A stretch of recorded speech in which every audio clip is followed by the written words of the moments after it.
Hello, everyone, and welcome to our weekly discussion series that's hosted by the Chaldean Cultural Center in collaboration with U of M Detroit Center, Unique Voices in Films, and CMN TV.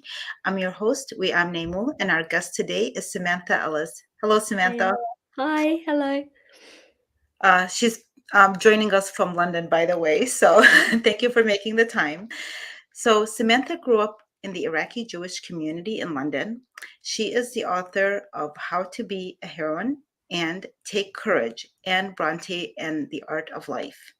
Samantha's plays, published by Nick Hern Books, include Cling to Me Like Ivy, How to Date a Feminist, and I'm Still Burning. She has worked on the screenplays for Paddington films and freelance for various publications. She is a MacDowell Colony Fellow and chaired the judges for the Jewish Quarterly Wingate Award and is a regular on the Blacklisted podcast. She is currently working on a book about losing, keeping, and sifting Iraqi Jewish language and culture. And that's the topic I'm so interested in learn more about. Oh, well, thank you. I have so many questions for you, but to start, so can you tell us a little bit about your upbringing in the Iraqi Jewish community in London and how that has influenced your writing and perspective? Oh, yeah, thank you. Yeah, well, my father left Baghdad in 1951 with most of the Jews of Iraq, and my mother left quite late. She left in 1971. Really, it was very present for us. They all the grown-ups when I was young spoke the Jewish Arabic dialect or language. It's a big discussion whether it's a dialect or a language. Actually, when I was a very small child, I thought that as soon as I grew up, I would speak that. I thought English was just a language for children. It was completely all over. I grew up really in a community within a community. It was where I lived. The food we ate Iraqi Jewish food all the time. At the weekends, we mainly saw Iraqi Jewish friends until I was at school and I had other friends. And had a huge influence on everything I've written, I think, and on my life. Regarding the language, what do you mean? Are you talking about the Aramaic language or just the? No, it's a language that the Jews of Iraq spoke and some still speak. It's difficult to give it a name because some people call it Judeo-Baghdadi, some people call it Iraqi Judeo-Arabic or Judeo-Iraqi Arabic. But it has a lot of Aramaic in it because what happened was the Jews, when they were brought to Iraq originally, to Babylon by Nebuchadnezzar, they were speaking Hebrew, and they came to Babylon, and the lingua franca was Aramaic. So they adopted Aramaic, and they then developed their own variant called Jewish Babylonian Aramaic, which eventually will turn into my language. So that was the language the Babylonian Talmud was written in. And also, do you know about the magic bowls? No, but I'd love to hear about the magic. The magic bowls. So I love the magic bowls. So for years, archaeologists in Iraq kept finding these bowls with strange writing on them, going round and round and round in a circle, spiraling in a circle, and sometimes strange drawings. And they were mostly in Jewish Babylonian Aramaic. Some were in other languages, but they were mostly in this language. And they just kept finding them, and no one knew what they were. At first, they threw a lot of them away. They thought they was just kind of crockery or something. And then they realized they might be incantation bowls, and a lot of them were to ward off demons.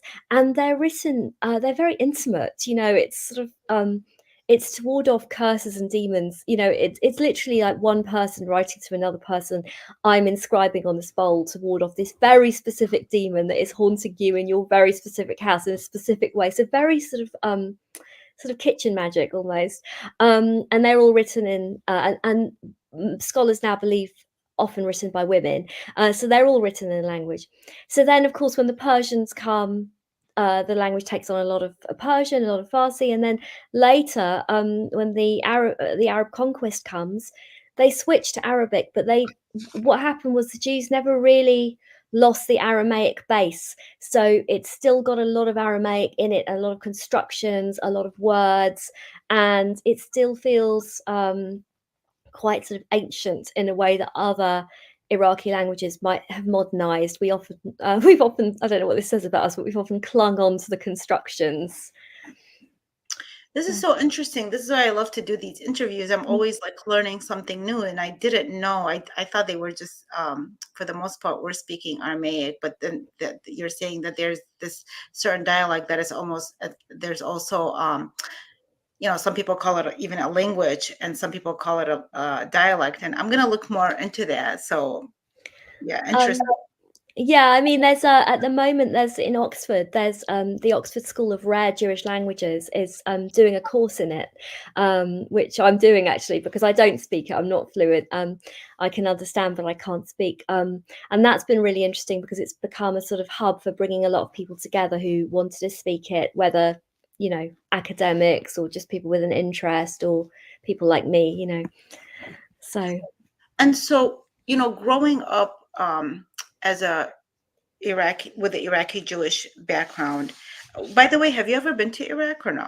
No, I kept wanting to go. I kept hoping it would become a safer place to be, but it's been a criminal offence for a very long time to have any connection with Israel. And my father, because he went in the airlift in 1951, he went to Israel, like most of Iraq's Jews. I have a connection with Israel. Much of my family. You just reminded me of something. So when I went to Israel, when I visited, I don't even remember the year. It was in the mid 1990s. Yeah. So because they knew that I'm of Iraqi background. I mean, I'm a U.S. citizen, but they said there was the question, an automatic question: do you want us to stamp your passport or not? Because they knew that if they stamp the passport, then I can't go into Iraq. Oh yeah, okay, yeah. No, well, but I mean, it's now. I know things have changed. I don't know the rules right now, but at that time, so I said no, don't stamp it because. No, I mean now it's worse. It's in 2021 they made it a death penalty offence to have an association with Israel, in Iraq. So I mean, I can't go to Iraq now, sadly. I'm not sure whether that will change, but. Okay, yeah, that's so unfortunate given the rich history that your community has had in Iraq.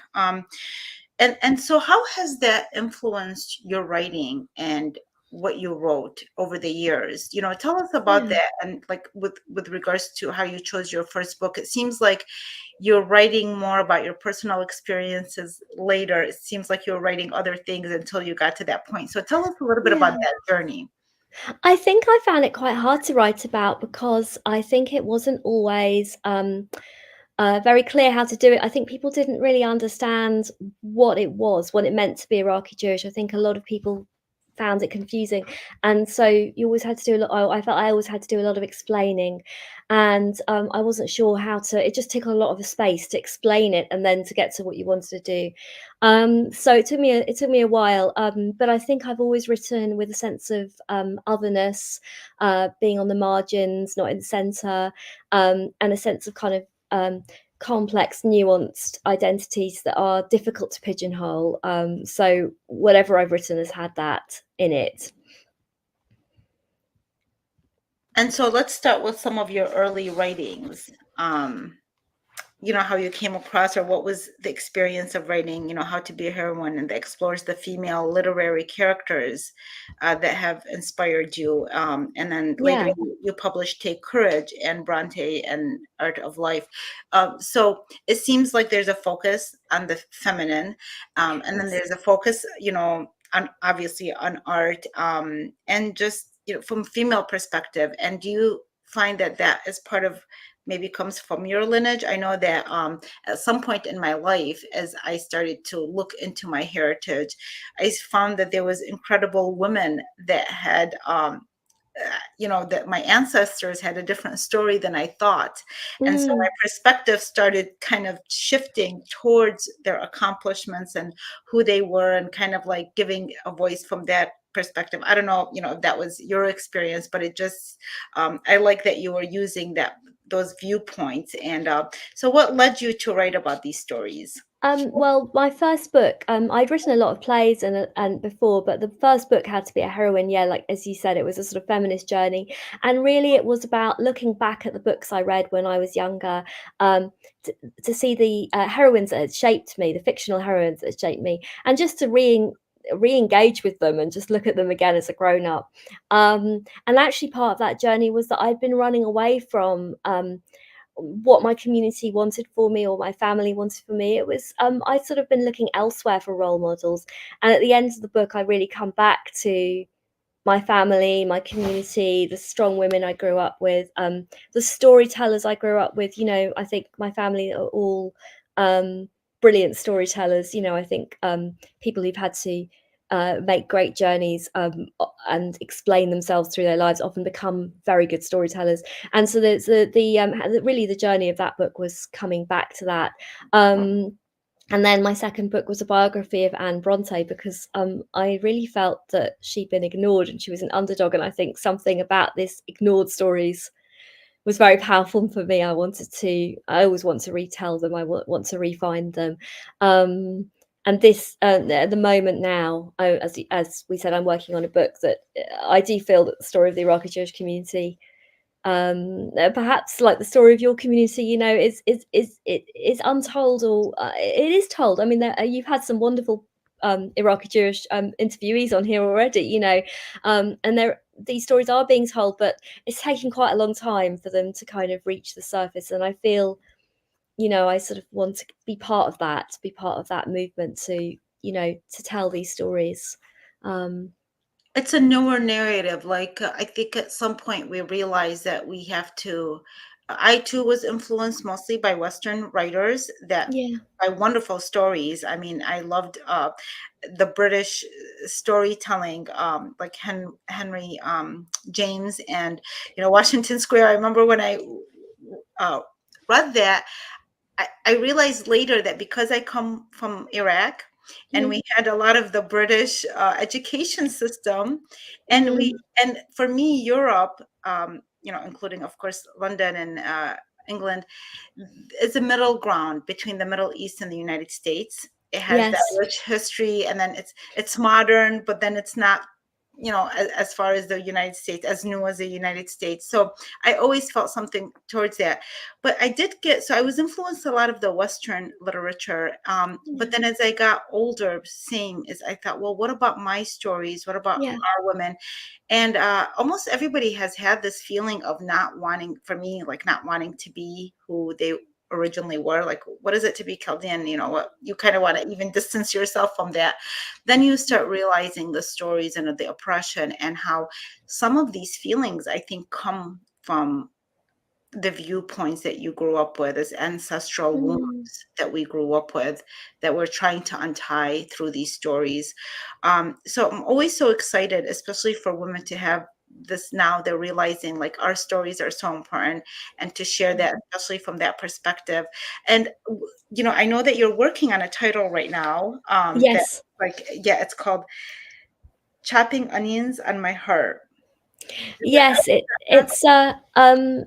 it's this Iraqi Jewish phrase, and I'm going to mispronounce it, but it's Yidrum Basal al Rasifadi. It's you're chopping onions actually on the top of my heart. It's very melodramatic. I suppose it's the equivalent of rubbing salt in the wound.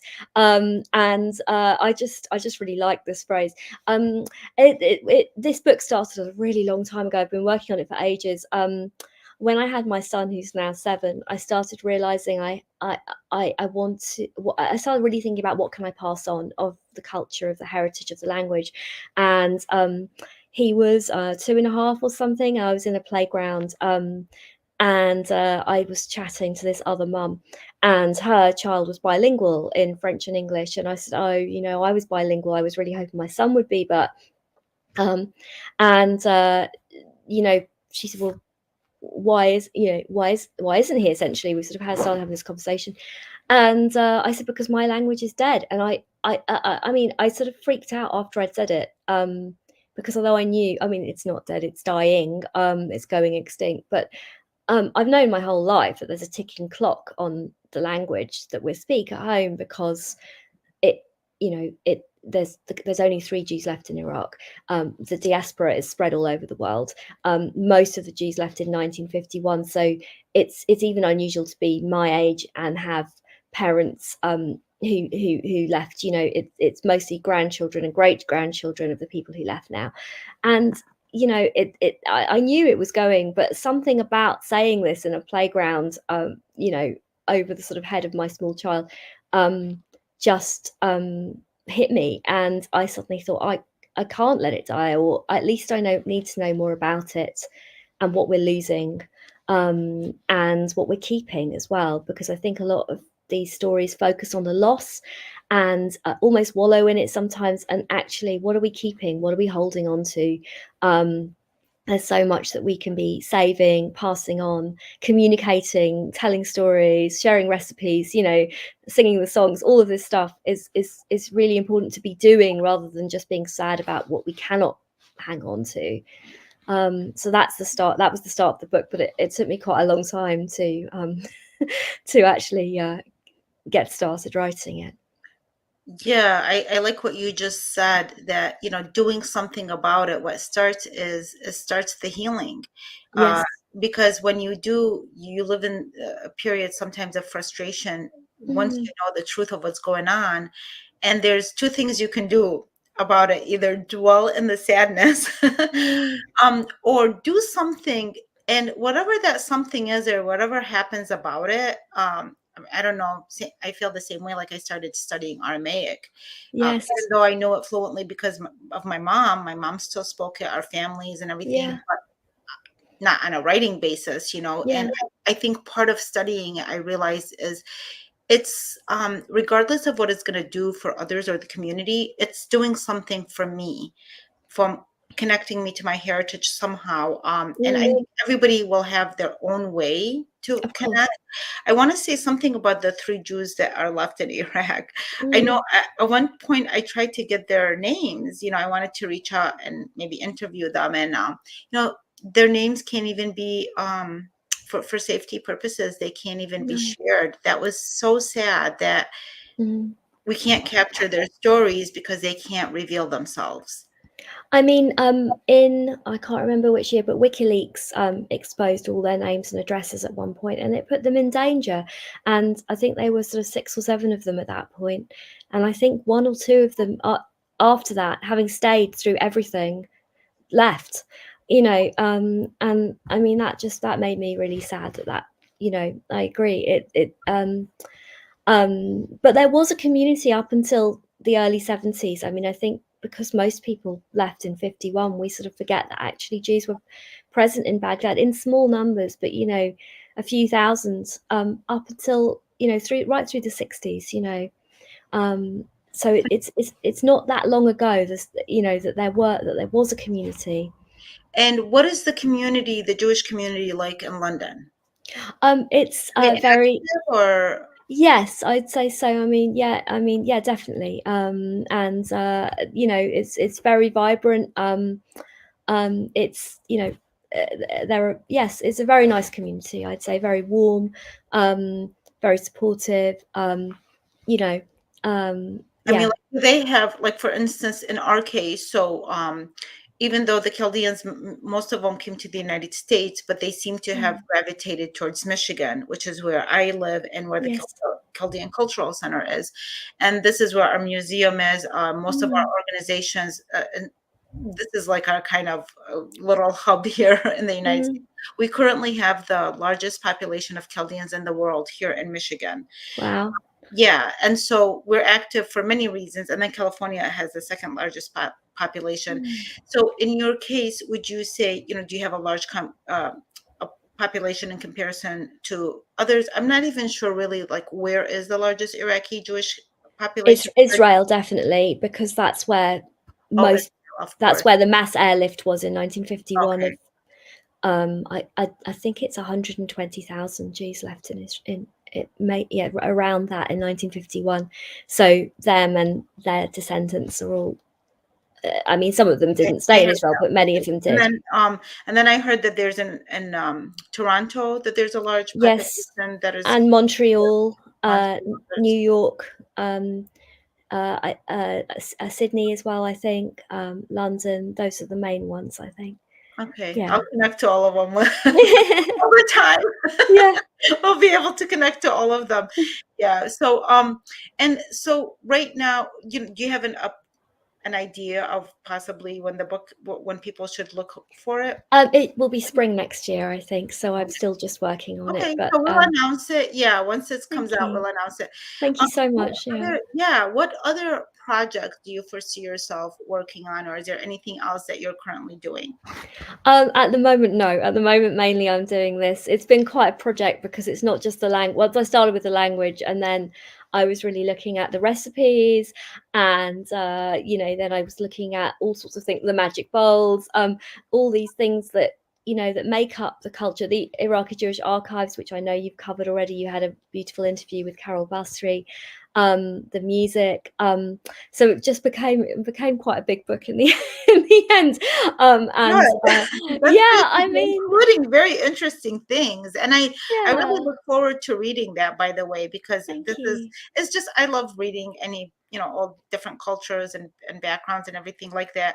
And as I had mentioned to you before the interview started, in our museum we share the story of the Jews in Babylon when Nebuchadnezzar Yeah, during their exile, they were in Babylon. And so we have that story in our current museum currently, but which is wonderful. Yeah, we're moving, and we're going to be expanding that story by including tablets that they discovered in 2015, over 100 tablets, that I was smiling when you were telling me how specific the stuff that they had written in the bowls. Well, yeah. these tablets are very specific, and it was about like buying, and it was about trade and like little problems with family problems, whatever, how they took care of it. But one thing that they had discovered from finding these tablets and reading and translating them is that the Jews in Babylon were not treated as slaves. They had the same rights as everybody else, that Nebuchadnezzar had brought them, Yeah. because he brought probably the best of the best to help build the empire. And so they were not considered second class citizens. So many of them did it when it was when they had the opportunity to leave. One of the reasons, the ones that stayed, was because Prophet Abraham was from that land, and by then they were like speaking, a lot of them, the Aramaic language. And so yeah, there is a very old history there, and we are including in the new museum replicas of these tablets to Oh share, well. to expand on the story of the Yeah. in Babylon. I Yeah. mean, I think it's really interesting, even within the Jewish writings we already have, that you have, the psalm about weeping by the rivers and being, feeling the exile is a tragedy for the community, which it was, in many ways. But you also have the prophet Jeremiah wrote a letter to the exiles saying, build houses, plant gardens, have weddings, don't just look back. You're here now. And they, as a community, really did commit. I mean, they were there for thousands of we were there for thousands of years, and part of a huge part of the diverse culture of Babylon and then Iraq. And I think something I was really interested in was in the 1920s and 30s, when the country was becoming a new country, and everyone was sort of there was really, people were coming together to make this new country of Iraq, and Jews were really much part of that. They were writing sort of love letters to the new country in Arabic. They were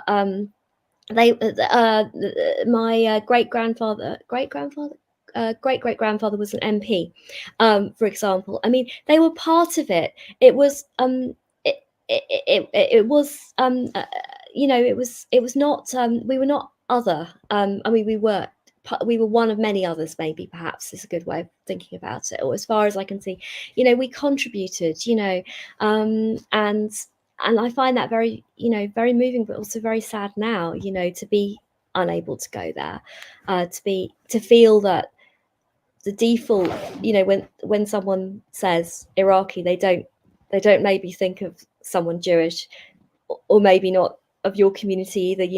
That's not what they think of, and yet for many generations that was what we were. Yeah, I often had felt sad. I did go to Iraq in 2000, so I did visit it. but some of the things that I had seen, because it was under sanctions and it had been really affected by the Gulf War. So it really saddened me. And afterwards, part of me not going back, well, there was several reasons, including like I started a family and wanted to raise my kids, but there was that sadness there. And then what happened with the Christians and the Yazidis in 2014. But in my case, I think at least now, from what I hear from people visiting, they said, oh, things have really changed. They've really improved. So I think, okay, great. There is the idea that I can go back. So I was already saddened by the idea that I can't go back as easily, but to think that you can't go back at all, that's currently no. I mean, no, we'll see. And that could exactly. I like what you just said. We'll see. Yeah, There is that possibility. We had the Iraqi Prime Minister visit us recently. Wonderful visit. Yeah, he visited the museum, and I had the honor of giving him a tour. And I have to tell you, I really felt I was very impressed by his speech. I was by his overall aura, actually, by his energy. He was incredibly respectful, felt like was very open-minded in so many different ways, secular. And I just thought that, maybe not today or tomorrow, but his essence gave this hope that there could be that day where everybody from different backgrounds can feel welcomed into their birthland, or even from any parts of the world. Like Iraq, the history of Iraq, one thing that everybody loves and feels connected to the history of Iraq is the history. Yes. That history, religion aside, we all share that love for that history, Iraqis, whether we're Muslim, Jewish, Christians. And so, one day I hope that everybody, the whole world, can kind of visit and enjoy that visit. Yeah. And given, what you've wrote and your experience, what advice would you give writers who are of minority backgrounds, feeling like they want to break in or share these stories? Because sometimes, because of the political situation, we sometimes find it difficult. Or like in my case, I know when I was younger, I was always encouraged to write stereotypical stories, which thank God I didn't fall into that trap. But I was always tempted, like, to be told, like, oh, you can be a bestseller if you wrote this about honor killing, about all the things that it wasn't part of who my story was. And so what advice would you give new authors, or even writers who want to write about their heritage and truthfully and authentically write about it? I mean, I think it takes a long time to get to that point yourself. And but I think it's really important. I think when these stories have been marginalized or ignored or erased, I mean, there has been a huge erasure of the Iraqi Jewish story and of other communities in Iraq. I think it's really important to try and tell stories about it, to just say what happened. And I think that actually it can be almost an act of creative resistance to the erasure. I think it's really important, and that's been something that I felt really empowered by. Creative resistance. Wow. Yeah. Maybe. I like that, because it's producing, it's creating something rather than destroying. Creative resistance. I think that's really, just by telling our stories, I think that's a great way to bring awareness. Also, if you want to bring awareness or whatever, you can really do it creatively. I love that. So we only have like a minute and a half left, and I just, any last words that you want to share with our audience who are listening? I just think what you're doing is so wonderful, and thank you so much for having me. And I think these conversations across different cultures from Iraq, and about erasure and about these stories is just are so important. So thank you very, very much, and I hope to visit your museum and sometime. Tell me, you'll definitely be invited to my house for an Oh wow, okay, I'm definitely coming. Definitely. Well, by the way, like the area that I live in is it's nicknamed Little Baghdad. Wow. Okay. Every single corner, we have Ishtar restaurant here, we have Ishtar sweets, we have Oh, Like, wow. yeah, Okay. it's really lovely. I ended up writing a memoir. Your book reminds me of, I wrote a memoir called Little Baghdad that highlights it, just the community here and our history and the language and other things. So I love what you're doing. Thank you so much. Keep doing what you're Oh, doing. and you, and you. Yes, Such a and I pleasure. look Thank forward you. to you visiting Michigan, okay? I hope so. I'd love to. Thank you. Thank you. Thank you Bye. everyone for watching and have a wonderful day. Bye.